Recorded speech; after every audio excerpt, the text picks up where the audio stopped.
Malaria is an acute febrile illness caused by Plasmodium parasites, which are spread to people through the bites of infected female Anopheles mosquitoes. Malaria is a life-threatening disease primarily found in tropical countries. It is both preventable and curable. However, without prompt diagnosis and effective treatment, a case of uncomplicated malaria can progress to a severe form of the disease, which is often fatal without treatment.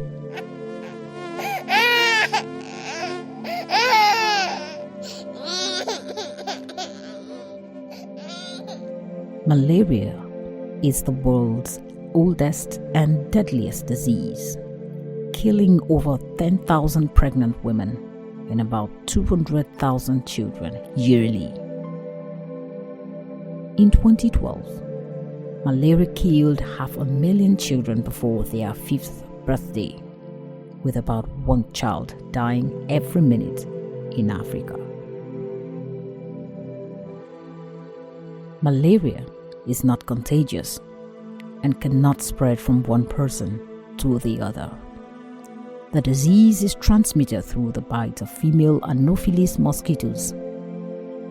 5 species of parasites can cause malaria in humans, and 2 of these species, Plasmodium falciparum and Plasmodium vivax, pose the greatest threat. There are over 400 different species of Anopheles mosquitoes, and around 40 known as vector species can transmit this disease.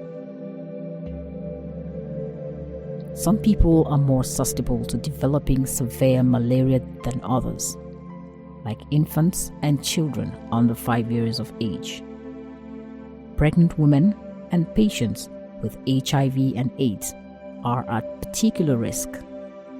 Other vulnerable groups include people entering areas with intense malaria transmission who have not acquired partial immunity from a long exposure to the disease, or who are not taking chemopreventive therapies, such as migrants, mobile populations, and travelers.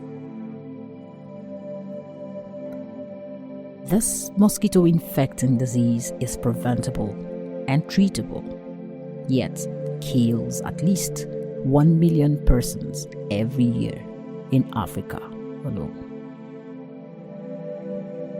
Of the 300 million to 500 million annual malaria cases, 90% occur in sub-Saharan Africa. Other scientific reports say 93% of all malaria cases worldwide occur in Africa. Southeast Asia accounts for 3.4%, and Eastern Mediterranean region for 2.1% of all cases. This risk of infection is higher in some areas than the others, depending on multiple factors, including the type of local mosquitoes. It may also vary according to the season, the risk being highest during the rainy season in tropical countries. In a recent discovery by a global change biologist studying the relationship between climate changes, biodiversity loss, and emerging infectious diseases, Colin Carlson said climate change is believed to affect how malaria spreads in Africa. He said the mosquitoes that transmit the disease have dramatically increased their range over the last century due to warm temperatures. This follows warning that climate change could impact everything from the weather to mosquitoes, except climate action for equitable future is taken. Africa is one of the continents to be affected by climate change, despite being one of the continents with the least greenhouse gas emissions. The global burden of malaria lies in Africa, and there are reports that the range could expand dramatically in response to climate change.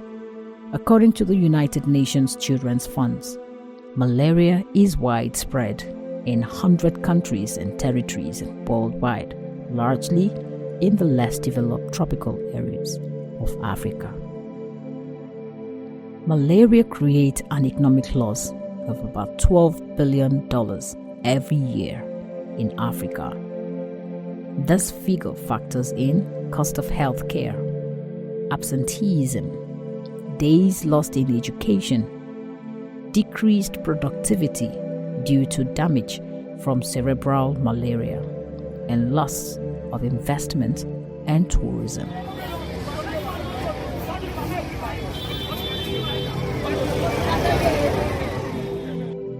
Anopheles stevensii, a mosquito usually found in India and Iran, is said to have arrived in Africa in 2012. Anopheles stevensii has alarmed health officials with its ability to resist some standard insecticides and survive all year since it arrived in Africa. These mosquitoes are believed to have arrived at a time when the parasite is getting not only tougher to kill, but tougher to spot, as the malaria strains that don't show up on rapid diagnostics tests are becoming more common. There are reports that Africa's native mosquitoes have become increasingly insecticide resistant.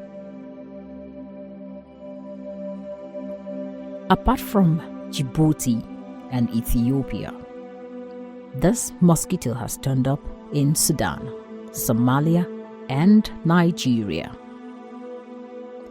Fitsam Tadasi from the Amor Hansen Research Institute in Addis Ababa reports say Anopheles stevensii can survive anywhere, which suggests that the mosquitoes can be found in places where previously people were not expecting to find them.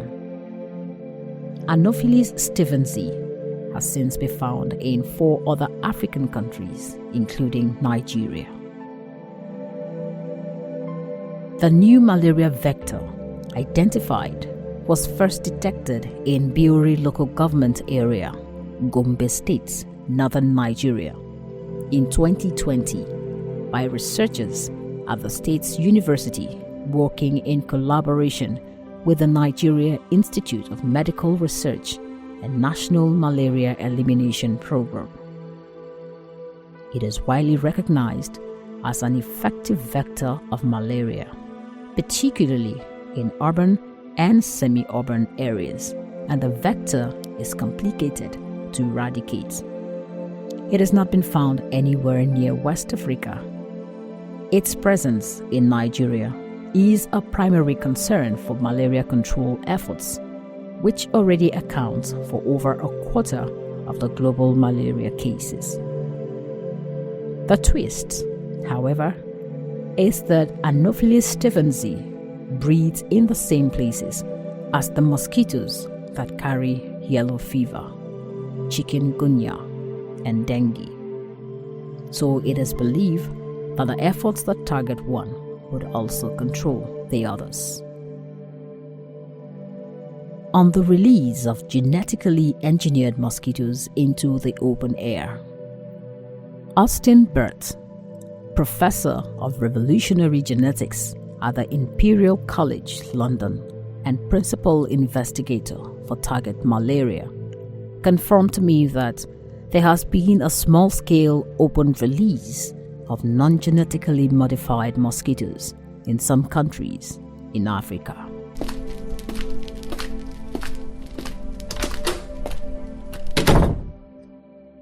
Malaria continues to be a huge problem in Africa, particularly. Hundreds of thousands of people dying every year. And there are existing types of control, which have been very good. The death rate used to be much higher. And that's typically the bed nets and the indoor residual spraying and the drugs they have for for treating people with the malaria parasite. But we're reaching the limits of what those existing tools are able to do, and we need new additional tools to bring down the burden of malaria further. And so we're trying to develop new approaches based on the genetics, not using chemicals so much, but using taking genetic approaches to control the mosquitoes that transmit the malaria.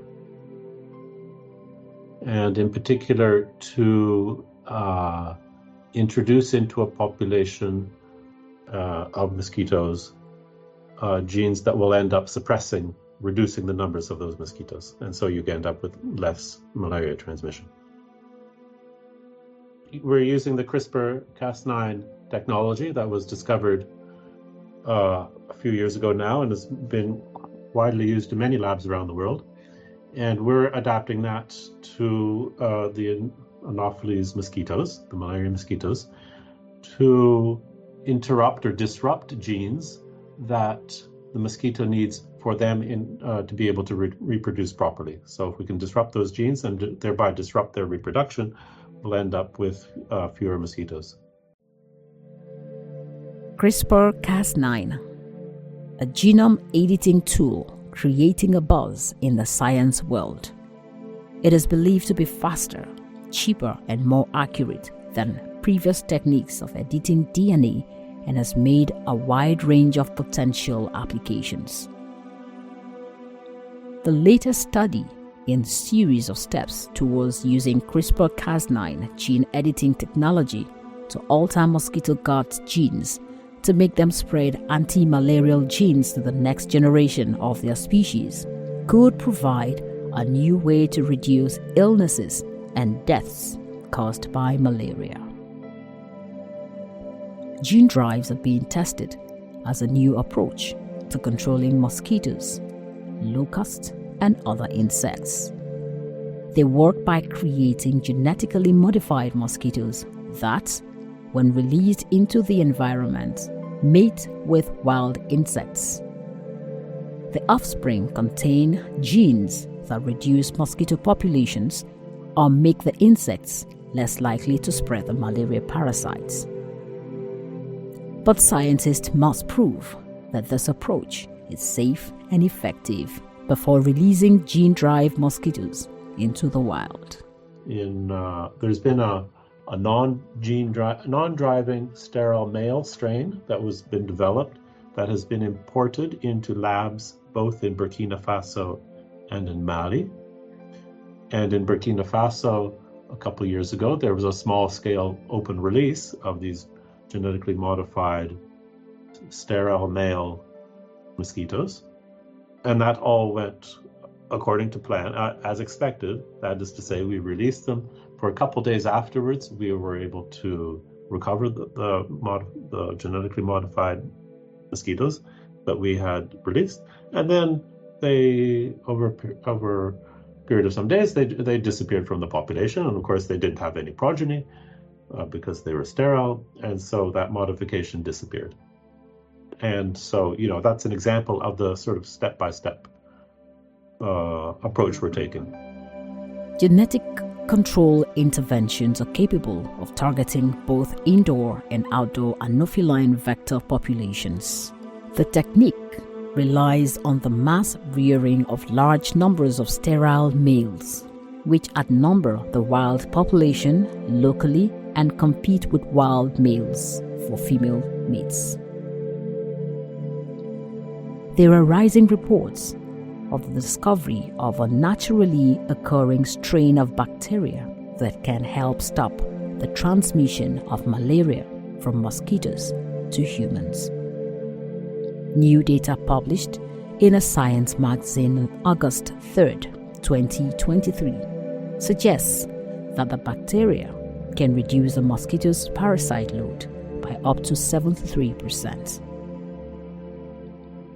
GSK scientists who discovered the bacteria in conjunction with Johns Hopkins University say the bacteria works by secreting a small molecule known as harmine, which inhibits the early stages of the malaria parasite growing in the mosquito's guts.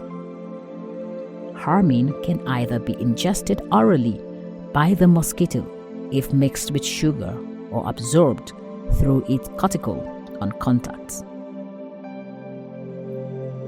This discovery happened by chance after a colony of mosquitoes in one experiment did not develop the malaria parasite. Scientists say the bacteria could be a new tool for fighting malaria, one of the world's oldest and deadliest diseases. Trials assessing its safety in the real world are now taking place at a contained field research facility known as Mosquitoes Fair in Burkina Faso in West Africa to assess how effective and safe it would be to use harmine at scale in the real world, hoping that by developing this bacteria-based intervention into our products, scientists may have another tool against malaria. The first malaria vaccine to be recommended and pre-qualified by WHO is believed to be moving into broader implementation, while a leading malaria vaccine candidate is in phase 3 evaluation. Other immunization approaches, including monoclonal antibodies and mRNA vaccines, are said to be in development. However, there are key challenges to vaccine development and access. During a webinar by PATH, an international non-profit global health organization based in Seattle that explored key challenges to vaccine development and access, financial, scientific, and delivery. Experts from various fields, Ashley Burkett, PATH Global Head of Malaria Vaccines and Biologics, Hema Srivasan, Chief Access Officer, MedAccess, and Jane Grant, Research Assistant, London School of Hygiene and Tropical Medicine, offered their perspectives ranging from implementation challenges, strategies and stages, and the alternative or complementary tools to seasonal malaria chemo prevention. It's possible to more effectively align peak immunity with peak risk. So the idea is that can we boost immunity by giving the vaccine seasonally just before the rainy season to boost immunity so that maximum immunity aligns with peak risk in seasonal settings. If successful, this approach has the potential to offer an alternative or a complementary tool to SMC. Malaria is a life-threatening disease found in tropical countries. It is both preventable and curable, but without prompt diagnosis and effective treatment, a case of uncomplicated malaria can progress to a severe form of the disease, which is often fatal.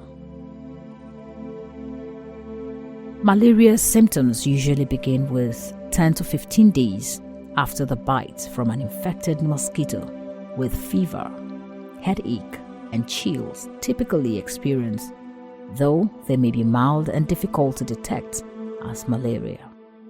So given the highly seasonal transmission of malaria in much of the Sahel and sub-Sahel regions, protection is currently given to children under 5 during this period via SMC, which is seasonal malaria chemo prevention, which requires children to take monthly doses of anti-malarial drugs during the transmission season, and this is currently widely deployed. However, despite this, malaria burden remains very high, and there's been thought to what else can be added to SMC.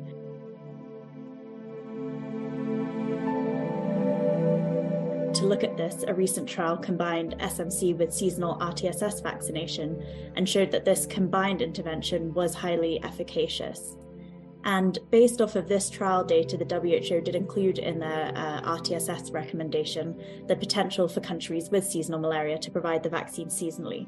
And this recommendation included 3 priming doses and up to 2 booster doses for seasonal areas based on the data available. But very soon trial data showing the efficacy of up to 4 booster doses will be published, so there may be potential to expand this based on new data. So far, the RTSS vaccine has been pilot implemented only in non-seasonal areas through an age-based strategy and only up to 2 years of age. And currently no other routine childhood vaccines are delivered following a seasonal schedule or beyond 2 years of age in these countries. And so therefore, new strategies might be required for the delivery of RTSS in areas for seasonal malaria. Delivery strategies. We are talking about two main components. Firstly, the vaccination schedule, which is the number of doses and whether they're delivered via an age-based or a seasonal-based schedule, or a combination of some doses age-based and some seasonal-based. And then additionally, there is the delivery system that could be used to deliver these doses. And for vaccines, that is the EPI, the routine immunization program, mass vaccination campaigns, or again, a combination of the two. Malaria is a treatable disease. Artemisinin-based combination therapies are the most effective anti-malarial medicines available today and the mainstay of recommended treatment for Plasmodium falciparum malaria, the oldest malaria parasite globally and the most prevalent on the African continent. RTSS is the first and to date only vaccine that has demonstrated it can significantly reduce malaria in young children living in moderate to high malaria transmission areas. The vision of WHO and the global malaria community is a world free of malaria, and this vision will be achieved progressively by countries eliminating malaria from their territories and implementing effective measures to prevent re-establishment of transmission.